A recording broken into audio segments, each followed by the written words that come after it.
سب کو رخصت کر دیا. جبریل آ گئے. یا رسول اللہ موت کا فرشتہ دروازے پر ہے, اندر آنے کی اجازت چاہتا.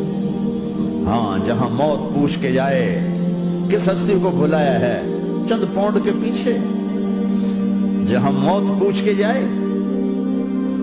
آپ نے کہا آ جائے, وہ اندر آئے. السلام علیکم یا رسول اللہ, سلام پیش کرتا ہوں. میں نے آج تک کسی کو سلام نہیں کیا, آپ پہلی ہستی ہیں جنہیں سلام کر رہا ہوں. میں نے آج تک نہیں کسی کو سلام کیا. یا رسول اللہ آپ پہلی ہستی ہیں. اللہ نے کہا پوچھ کے اندر جانا, بن پوچھے نہ جانا. یا رسول اللہ مجھے حکم ہے کہ آپ سے پوچھوں, آپ جانا چاہیں تو میں لے جاؤں, اور رہنا چاہوں تو میں چھوڑ کے واپس چلا جاؤں. طارق جمیل سے کوئی پوچھے, آپ سے کوئی پوچھے, پوچھا جا رہا ہے, موت پوچھ رہی کہ آؤں کہ نہ آؤں.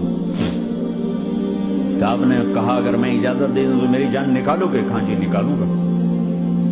تو آپ نے جبریل کو دیکھا, کیا کہتے ہو, کیا کہتے ہو؟ تو جبریل نے عرض کی یا رسول اللہ اللہ آپ کی ملاقات کے شوق میں. او میرے بھائیو بہنوں, ایسی موت مانگو اللہ سے, جب جا رہے ہیں تو اللہ خوش ہو رہا. ایسی موت نہ ہو جیسے بھاگا ہوا مجرم پکڑا جاتا ہے, ہتھکڑیاں لگا کے جیل میں لے جایا جا رہا ہے. ایسی موت مانگو اور ایسی زندگی گزارو.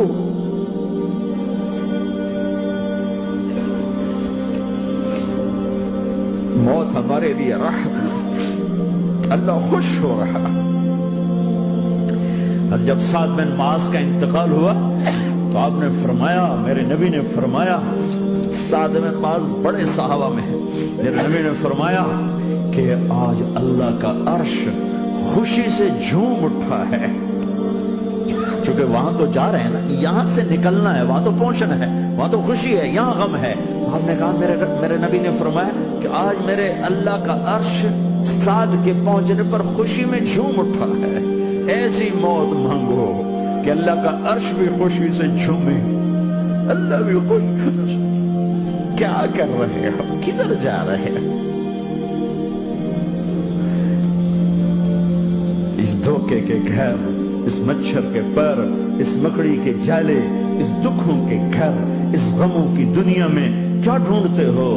جاؤ اللہ کو ڈھونڈو, جاؤ اس کے حبیب کو ڈھونڈو, پھر جاؤ مزے کی زندگی یہاں گزارو, مزے کی نیند قبر میں پوری کرو, اور جنت میں ہمیشہ کی راحتوں کے مالک بن جاؤ.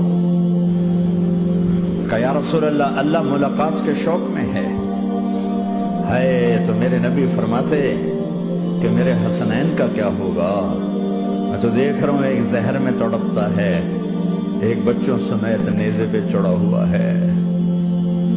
ویسے بھی محرم ہمیں یاد دلاتا ہے کہ اللہ کو راضی کرنے کے لیے آخری حدوں تک پہنچنا بھی کامیابی کا صحرا گلے میں ڈالنا ہے.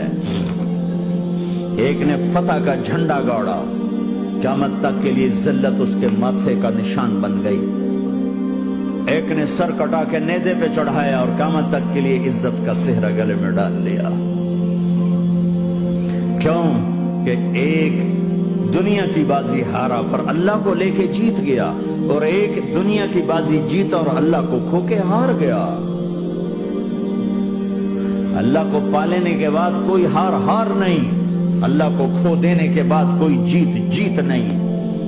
اللہ کو اپنا مطلب بناؤ, اللہ کو مطلب بناؤ, اللہ کو مطلب بناؤ, اللہ کو اپنی زندگی کا مقصد بناؤ.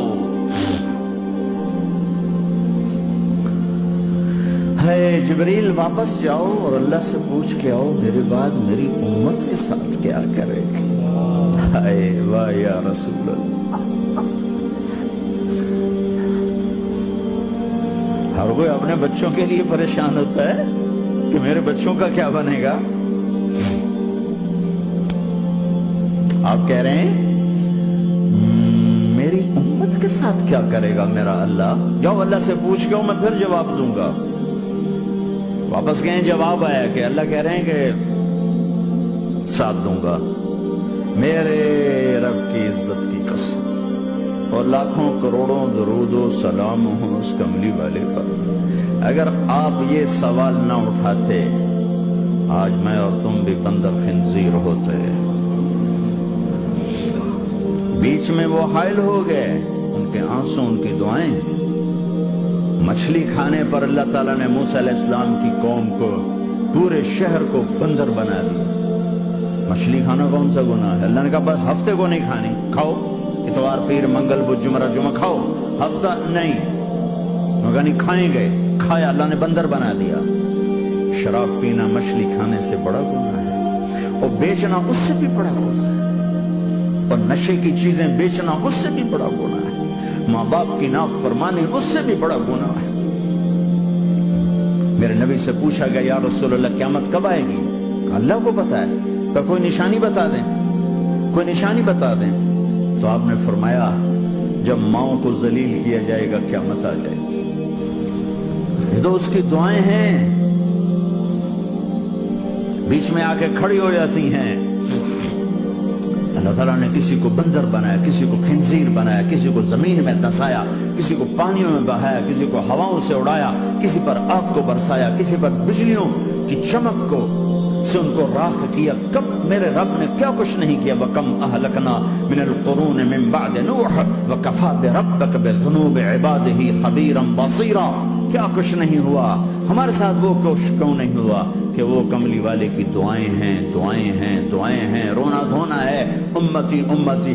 اچھا چلو یہ تو دنیا ہو گئی. آپ نے یاد رکھا میدان معاشر میں میرے نبی نے فرمایا جب جہنم کو لایا جائے گا اور ایک چیخ مارے گی، کوئی کسی کو یاد نہیں کرے گا، سب بھول جائیں گے. ہر ایک کی زبان کے آپ نے مشہور لفظ سنا ہوگا نفسی نفسی. جب جہنم آئے گی تو ایک چیخ مارے گی، وہ کئی بلین فرشتے اس کو پکڑ کے لا رہے ہوں گے، اور وہ ان کے ہاتھوں سے نکل رہی ہوگی، اور اس کی آگ کے شعلے اور اس کا دھواں اور اس کی چیخ اور اس کی آواز. تو جب وہ قریب آئے گی تو اس کے آواز پر سارے مرد عورت زمین پر گریں گے اور سب کہیں گے یا رب نفسی نفسی، یا رب نفسی نفسی، یا رب نفسی نفسی. یا اللہ میری جان، میری جان، ماں نہیں، ابا نہیں، بیوی نہیں، بچے نہیں، بھائی نہیں، میری جان. چلو میں تو آپ عام لوگ ہیں، انبیاء نبی کہیں گے یا اللہ میری جان. ابراہیم خلیل جیسے کہیں گے یا اللہ میں کسی کا سوال نہیں کرتا، باپ کا بھی نہیں کرتا، میری جان. اور عیسیٰ علیہ السلام جیسی ہستی کہیں گے یا اللہ میں اپنی ماں مریم کا بھی سوال نہیں کرتا، میری جان، میری جان. عیسیٰ علیہ السلام سے لے کر آدم علیہ السلام تک نفسی نفسی. نوح علیہ السلام نفسی نفسی. یحییٰ زکریا باپ بیٹا ہیں لیکن نفسی نفسی. سلیمان داؤد باپ بیٹا ہیں لیکن نفسی نفسی. یوسف یعقوب باپ بیٹا ہیں لیکن نفسی نفسی. یعقوب و اسحاق باپ بیٹا ہیں لیکن نفسی نفسی. اسحاق ابراہیم باپ بیٹا ہیں لیکن نفسی نفسی. اسماعیل ابراہیم باپ بیٹا ہیں لیکن نفسی نفسی. یہ نبیوں کا حال ہے، میرا کیا حال ہوگا؟ لیکن اسی ہنگامے میں جب ہر مرد عورت کہے گا نفسی نفسی، ایک آواز ابھرے گی امتی امتی. ایک آواز آئے گی امتی امتی. ایک دکھ بھری، ایک درد بھری آواز آئے گی امتی امتی. سننے والے حیران ہو جائے گی کون ہے، یہ کون ہے جو اپنے آپ کو نہیں مانگ رہا، اپنی امت کو مانگ رہا ہے، یہ کون ہے؟ جب آواز کی طرف نظریں لگیں گی، او یہ تو محمد رسول اللہ ہے، جھولی پھیلی ہوئی ہے، ہاتھ اٹھے ہوئے ہیں، اے رب میری امت. کون سی امت ساری زندگی شراب بیچتے رہے؟ کون سی امت ساری زندگی ڈرگز بیچتے رہے؟ کون سی امت ساری زندگی زنا کرتے رہے؟ کون سی امت ساری زندگی ظلم و ستم کے پہاڑ توڑتے رہے؟ ساری زندگی جوا کھیلتے رہے؟ آپ تو کہتے دفع ہو جاؤ، میری نظروں سے دور ہو جاؤ، نہ تمہیں میری عزت کا خیال ہو، نہ میری نسل کی قربانیوں کا خیال. میرے معصوم بچے نیزوں پہ چڑھ کے اس دین کے تم چند پونڈوں پہ کیا ظلم ڈھا کے آئے ہو؟ دفع ہو جاؤ، یا اللہ انہیں جہنم میں ڈال. یہ کہنے کا موقع تھا. میں قربان جاؤں اس نبی رحمت، اس کامل اکمل نبی، اس ہادی رہبر پر میں کہاں سے الفاظ لاؤں ان کی تعریف کے لیے؟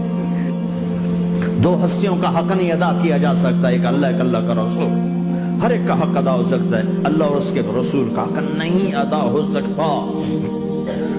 وہ کہتے جا اللہ ان کو آگ میں ڈال دے، انہوں نے نہ مجھے دیکھا، نہ میرا گھر دیکھا، نہ میرے پیٹ پہ پتھر دیکھے، نہ میرا راتوں کو تڑپنا دیکھا، نہ میرا مچلنا رونا دیکھا، نہ احد میں ٹوٹے دانت دیکھے، نہ طائف میں بکھرا خون دیکھا، نہ کربلا میں اولاد کے سر نیزوں پہ چڑھے دیکھے۔ دفعہ دور کر دے میری آنکھوں سے، میں قربان جاؤں اس نبی رحمت پر۔ کہہ رہے ہیں یا اللہ میری امت، یا اللہ میری امت، یا اللہ میری امت، یا اللہ میری امت، نہ یہاں بھلایا نہ وہاں بھلایا۔ آپ کے لیے ممبر آئے گا، میرے حبیب بیٹھو، تو آپ کہیں گے اب مجھے خیال آئے گا اگر میں بیٹھا تو یہ مجھے لے کے جنت میں نہ چلا جائے، اور اللہ کہہ رہا بیٹھو تو میں کیا کروں گا؟ میں خود زمین پہ کھڑا رہوں گا، ممبر پہ ہاتھ رکھ دوں گا۔ کہہ رہا تیری مان لی، میں ہاتھ رکھا ہوا ہے، لیکن میں بیٹھوں گا نہیں کہ میں اپنی امت کا آخری حساب کروا کے ہی جاؤں گا، ایسے نہیں جاؤں گا۔ اور ایسی شفقت و محبت آپ کہیں گے یا اللہ کہ میری امت کا حساب میرے حوالے کر، میں لوں گا، تو نہ لے، میں لوں۔ تو اللہ تعالیٰ فرمائیں گے آپ کیوں لینا چاہتے؟ کہیں گے میں اس لیے لینا چاہتا ہوں کہ ان کے جتنے عیب ثواب ہیں نا وہ کسی کو پتہ نہ چلے، تو میرے سامنے آ جائیں تو ان کو شرمندہ نہ ہونا پڑے، تو میں قربان جاؤں۔ پھر وہ رب محمد ہے، اس نے اپنے حبیب کی لاج رکھنی ہے، وہ کہیں گے میرے محبوب اگر آپ ان کا حساب لیں گے اور آپ ان کے گناہ دیکھیں گے تو پھر ان کو آپ سے تو بڑی شرم آئے گی، نہیں میں آپ کو بھی نہیں دیتا، میں ان کا حساب پردے کے پیچھے لوں گا، کسی کو پتہ نہیں چلنے دوں گا۔